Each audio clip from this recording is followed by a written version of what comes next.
Hello everyone, আমার একটা নতুন ভিডিওতে তোমাদের অনেক অনেক স্বাগত। আর আজ এই ভিডিওটা কিন্তু অনেক দিন পুরনো, আমি যেটা এডিট করে রেখেছিলাম বাট পোস্ট করতে একদমই পারিনি। এটা কিন্তু 4 জানুয়ারিতে আমরা গিয়েছিলাম পিকনিক। তবে এবার কিন্তু পিকনিকটা একদমই আলাদা, না পাহাড় আছে না লোকজন কম আছে। আর এই জায়গাটার নাম হচ্ছে গাজলডোবার থেকে একটু ভেতরে গরুবাথান। আর জানো তো, প্রত্যেকবার পাহাড়ে পিকনিক গিয়ে গিয়ে কিন্তু সবাই ফেড আপ হয়ে গেছে, তাই ভাবলো একটু সমতলে যাওয়া যাক। তাই এই জায়গাটা সবাই চুজ করেছে, বেশ ভালো। তো প্রথমে আমরা টিফিন করে নিলাম, বাট আমার তো এইসব জিনিস বেশি খেতে ভালো লাগে না, তবুও খেলাম। তবে একটাই ডিম খেয়েছিলাম আমি, কারণ দুটো করে ডিম ছিল।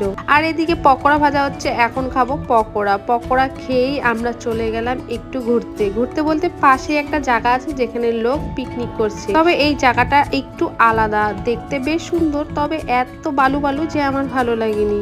তবে এখানকার সব থেকে সুন্দর লেগেছে এই দুটো বড় বড় টাওয়ার। বর্ষার দিনে কিন্তু এই জায়গাটা পুরো জল হয়ে যায়, কিন্তু এখন তো শীতের দিন, ওর জন্য জল নেই। ওখান থেকে এসে দেখি মাছ ভাজাও হয়ে গেছে, সেই মাছ ভাজাটাও খেয়ে নিলাম।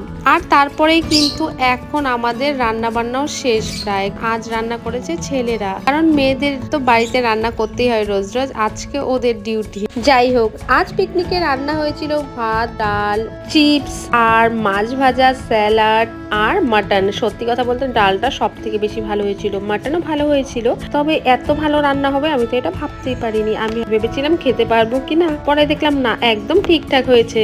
আর এই পিকনিকে আমার বর রান্না করেছিল ভাত আর মাছ ভাজা। সত্যি কথা, মাছ ভাজা করতে শর্টকাট হলো, 50 পিস মাছ ভাজা করতে কিন্তু অনেকটাই ধৈর্য লাগে। এখানে তো মাছ ভাজা দিয়ে একদম ছড়াছড়ি হয়ে গেছিল। চলো আজকের মতো সবাইকে টাটা, দেখা হচ্ছে নেক্সট ভিডিওতে। ভালো লাগলে লাইক, সাবস্ক্রাইব।